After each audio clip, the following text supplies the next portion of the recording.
సంక్రాంతి పండుగను పురస్కరించుకొని ఈరోజు కడప నగరంలో మేమంతా కూడా తెలుగుదేశం పార్టీ కుటుంబ సభ్యులందరూ కూడా ఘనంగా భోగి మంటలేసి భోగి పండుగ పురస్కరించుకొని కార్యక్రమాలు చేశాం.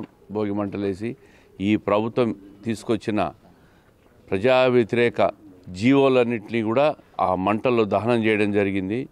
ఈరోజు ఈ 5 సంవత్సరాల పరిపాలనలో చివరి సంక్రాంతి పండుగ ఇది వైసీపీ ప్రభుత్వానికి ఎప్పటికీ కూడా చివరి సంక్రాంతి పండుగే.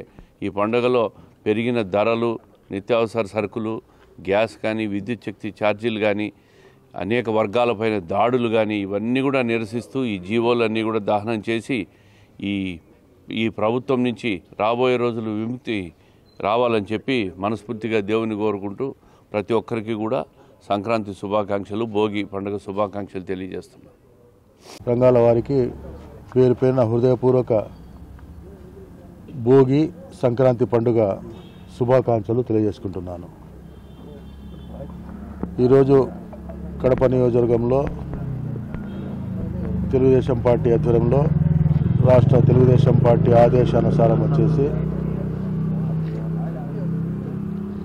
స్వర్ణయుగం సంక్రాంతి మహా సంకల్పం ఒక మంచి జరగాలని ఈ సంవత్సరంలో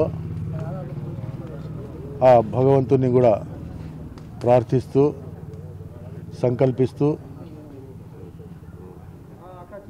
ఈ భోగి మంటలు సందర్భమున జగన్మోహన్ రెడ్డి గారి రాక్షస పరిపాలన గత 4 సంవత్సరాల 8 నెలల కాలంలో ఆయన చేసిన రాక్షస కృత్యాలు, చీకటి జీవోలు, అమలు కాని హామీ పత్రాలు, ప్రజలను హింసించడము పన్నుల రూపేణా, అలాగే ప్రతిపక్ష పార్టీలపైన ఉక్కుపాదం మోపి అక్రమ కేసులు బనాయించి సాక్షాత్తు మాజీ ముఖ్యమంత్రి వర్యులు 14 సంవత్సరాలు ఈ రాష్ట్రాన్ని పరిపాలించిన చంద్రబాబు నాయుడు గారిని అక్రమ కేసులో ఇరికించి 53 రోజులు ఆయన్ను రాజమండ్రి జైల్లో పెట్టి పైశాచిక ఆనందం పొందిన జగన్మోహన్ రెడ్డి గారి పరిపాలనను సమరగీతం పాడాలని చెప్పి ఈ భోగి మంటల్లో ఈ వైసీపీ యొక్క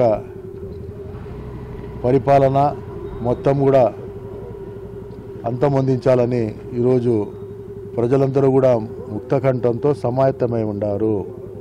మరిన్ని వీడియోస్ కోసం ఛానల్ ని సబ్స్క్రైబ్ చేయండి. లేటెస్ట్ అప్డేట్స్ కోసం వాట్సాప్ ఛానల్ ని ఫాలో చేయండి. అండ్ లింక్ డిస్క్రిప్షన్ లో ఉంది.